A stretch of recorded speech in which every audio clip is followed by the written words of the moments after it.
There are Colosseum and Inferno simulators that have the entire fights in your web browser with full 3D models and assets. It's come to a point where it feels like you're practicing the actual fight. I thought this was the coolest thing I've ever seen, and it really helped me prepare for Zuk fights to get that beautiful infernal cape.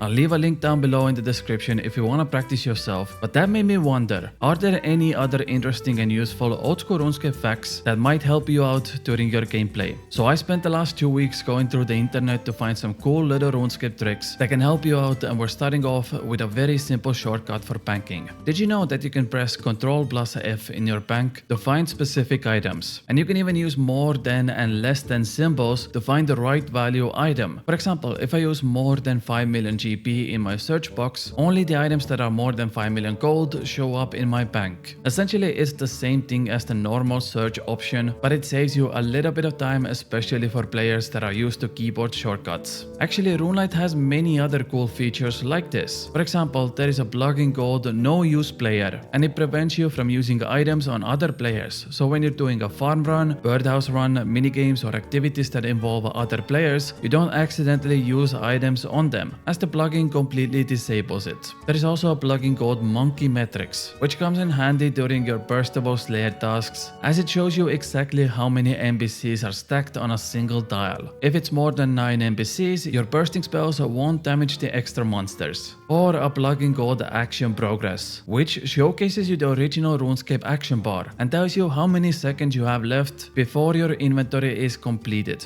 It works really well for skills like crafting, herblore, fletching and many others, and allows you to plan your next inventory at the right time. And I'm gonna show you one more plugin that was a complete game changer for me, and that is the Dude, Where Is My Stuff? This plugin helps you keep track of all the items you have in your bank at minigames, bosses, death coffer, leprechauns and much more. You can just save your account data on the plugin and it tells you exactly the quantity of items. Like for example, if you need to know how many prayer potions you have in your bank during your Slayer tasks, but you don't want to leave your Slayer task, this plugin helps you out and says, hey, you have 127 prayer potions left in your bank. Want to know how many barbarian assault points you have without going to the minigame? It tells you the exact number. Want to know if you have a rake in your 2 leprechaun stash before going on a farming trip? You guessed it, this helps you out. It's an excellent time saver and I recommend it to everyone who has multiple accounts, plus it has a cool name, which is just bonus points. Time to continue with some other interesting facts that might be useful. And by the way, if you'd like to see more videos like this where I find useful tips and tricks, consider subscribing to the channel so you don't miss out on the next video.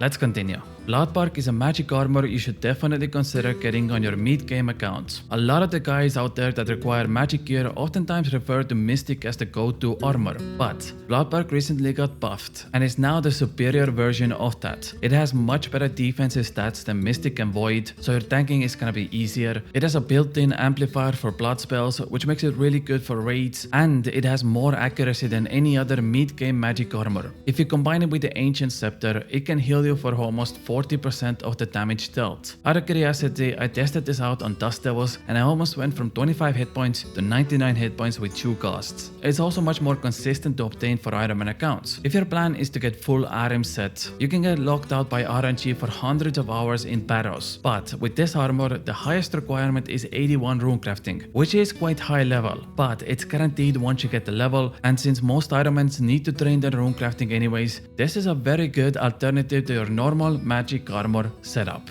Okay, let's move on to Varlamore now, and I want to show you a very spontaneous, insane moneymaker that I accidentally discovered few days ago. And that moneymaker has to do with this shop in Gamdorom. With the release of Beryllious Moon came tons of new shops into Varlamore, and one of them sells all kinds of jewelry. And I think what a lot of players have missed is that you can buy all of this jewelry from GE and sell it back to this shop on a large profit margin. For example, the diamond bracelet buys from GE at the price of 2k each and sells into the shop at 2.6k each, and this same thing applies to many other items as well. So to test it out, I bought 200 of each individual ruby and diamond items, which cost me approximately 2.2 million GP. I then went into the store and started dumping them. The entire process took me about 6 minutes in total, and after everything was sold back to the shop, I ended up with over 2.77 million GP, which gave me 550k profit in 6 minutes, and that comes to 5.5 million GP an hour with almost almost no requirements. Now it does take time to buy the jewelry from GE, and what I would do is leave the offers in overnight and make it more of a long-term goal. I would highly recommend focusing on ruby and diamond items as they offer the best value for your money, and keep in mind that realistically only like 5 players can do it at a time due to limited amount of worlds in the game, but since the jewelry are quite stable, you can just come back at any time and put this moneymaker into use. I wouldn't recommend this as your main moneymaker, but it's a great alternative to making a few million GP very quickly. Okay, let's talk about few other Varlamore specific tips that are really overpowered. With the release of Hunter's Guild came a new item called Huntsman Kit, and that allows you to store basically infinite amount of imp in box items. What imp in box does is allow you to bank anything in your inventory, and this goes for notable items as well. Now it's not the most effective way of banking because it does take time to catch these imps and they are untradeable, which means all players need to get it themselves, but there are occasions where this is very useful. One place for that is bursting Slayer tasks. If you already ran out of alks during your first Slayer task, this is a great alternative to bank all your alcohols without ever leaving the task. Other places for that are bosses that are really far away, like God Wars Dungeon, Taken of Kings, or few other Slayer tasks like Kraken. Basically, if you're doing long tasks and you don't want to leave loot on the ground, you now can just send all that loot to your bank while taking up one inventory space. Since Imp in a Box is an untradeable item, you need to catch them yourself, and it does require 71 Hunter. I found the Assiduous spawn location to be the fastest way to get them, as there are 9 imps just wandering around in small area, so it's pretty fast to get a full inventory of them, and it also offers over 100,000 Hunter experience per hour. Since catching one impling gives you 450 Hunter XP, it does add up over time. The reason I like it so much is because you never lose the Huntsman Kit from your inventory, even if you die. So this works really well for things like wilderness bosses or revenants, because even if you get PK'd, you still keep all your imp boxes because they are stored inside the Huntsman Kit. You can catch over 250 imps per hour if using the Assiduous House Teleport, which can bank you over 500 items per hour, whether it's expensive bones, alcohols, noted loot, you name it. I recommend giving this a try. It's not the most efficient way to do things, but it's really chill method.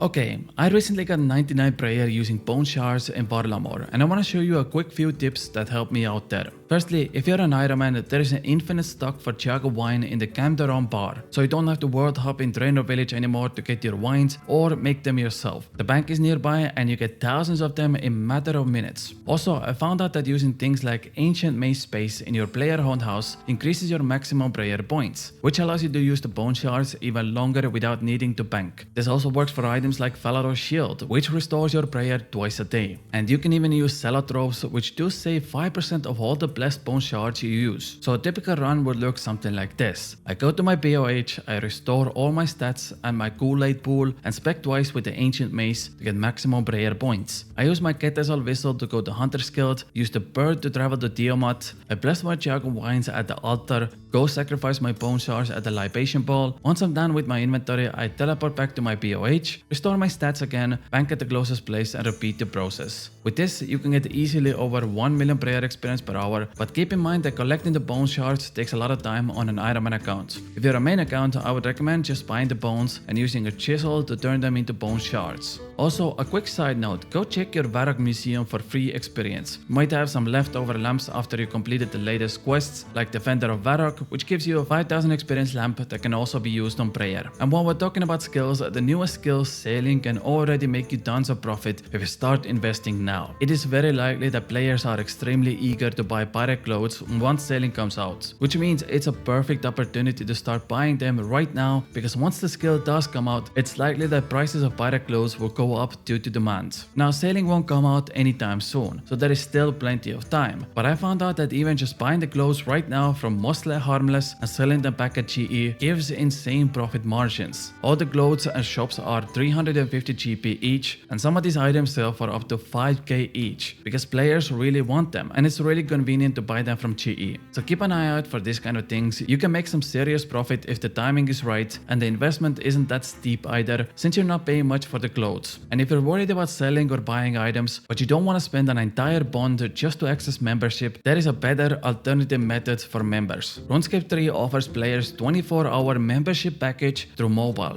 Since your RS3 and Oldschool RuneScape account are connected anyways, you get membership on both games. It costs approximately $1 in most countries, and there are various options: 1 day, 3 days, 7 days. You can just pick whichever option you like. And finally, this is my personal favorite tip. Every player has roughly 400 world hops before they get limited out, and every player also gains roughly 100 world hops every hour. So if you world hop every 7 seconds in game, you will get kicked out after 1 hour because you used up all your 500 world hops, but they do restore over time. So if you come back again 4 hours later, you will have your 400 world hops back up ready to use. This is great for players who are looking to make money through shops in game, as it oftentimes requires to world hop quite fast, and the limit can be annoying at times. So if you never want to get logged out again, make sure you don't use more than 100 world hops per hour. If you enjoyed this video, make sure to subscribe to not miss out on the next one. But that's it from me. I love you all very much, and I'll see you all tomorrow with another one. Bye.